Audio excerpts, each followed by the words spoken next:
Du coup, j'ai mis en place ce que j'appelle la zone d'excellence monnayable.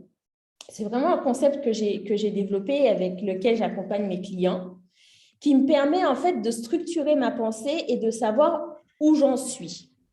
Et je me suis rendu compte que pour développer mon business de coach, il fallait que je m'appuie sur 6 choses en fait. C'est comme, je me suis dit, si j'appliquais ça à l'hôtellerie-restauration, pour faire tourner un hôtel, ben, il faut que j'ai des gens pour nettoyer les chambres, il faut que j'ai des gens à la réception, il faut que je commercialise. Et je me suis dit, OK, comment j'adapte ça au coaching?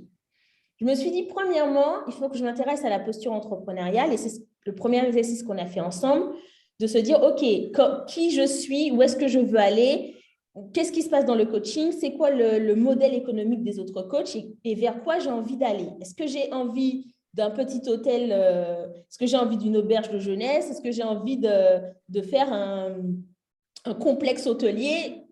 Moi, qu'est-ce que j'ai envie en tant qu'entrepreneur, où j'ai envie d'aller? Je me suis rendu compte qu'il fallait que je connaisse mon avatar, le terme un peu marketing qu'on utilise. En gros, qu'il fallait que je sache qui je voulais servir et comment. Et au début du coaching, franchement, ce n'était pas évident pour moi. Je me disais, merde, mais on dit qu'il faut se nicher, mais comment on fait pour se nicher? Comment on fait pour savoir qui on veut servir?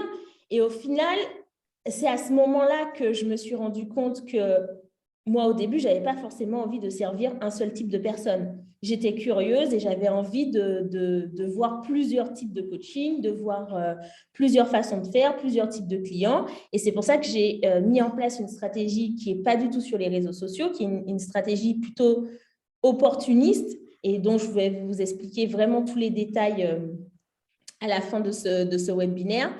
Et ça m'a permis vraiment d'aller vers une multitude de personnes.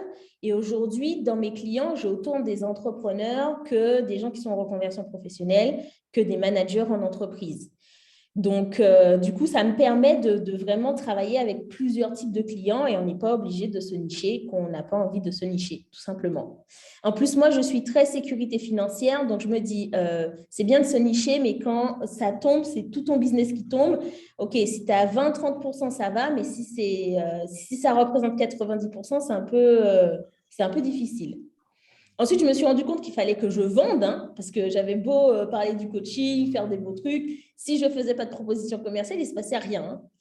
Ensuite, comment générer du trafic, comment attirer les gens, comment gérer mon projet, parce que je me rendais compte que comme tous les entrepreneurs, j'étais dans le coaching, j'étais dans le quotidien, mais que si je ne prenais pas un temps pour me dire, OK, qu'est-ce qui se passe, c'est quoi la prochaine étape, en fait, ça devenait urgent et dans l'urgence, on ne prend pas les bonnes décisions. Et puis, ce que j'ai vraiment appris ces dernières années, c'est la production de contenu payant, que ça peut être vraiment un accélérateur de business, surtout pour les solo-entrepreneurs, que ça peut devenir un actif. Parce que je me posais vraiment la question du modèle économique, comment je fais pour gagner de l'argent? OK, si je suis en coaching, quand je ne suis pas en coaching, comment je peux aussi faire pour gagner de l'argent? C'était vraiment la question que je me suis posée. Je me suis dit, OK, moi, je veux construire mon modèle sur ces 6 choses-là et je dois maîtriser ces 6 choses-là. Et ça me permet aujourd'hui, quand j'ai des formations à faire, de me dire, OK, qu'est-ce que je fais bien et qu'est-ce que je fais un peu moins bien que j'aimerais améliorer. Et par petites couches, j'améliore le développement personnel. Donc, je fais souvent des formations de développement personnel ou des formations métiers pour avoir plus de formations sur le coaching. Et puis, des formations marketing parce que parfois, j'apprends de nouvelles stratégies. Et souvent, je fais appel à des gens ressources pour m'aider à prendre du recul et gérer mon projet. En tout cas, moi, c'est ce que j'utilise et ça me permet d'aller d'une casquette à une autre et de me dire, OK, j'avance.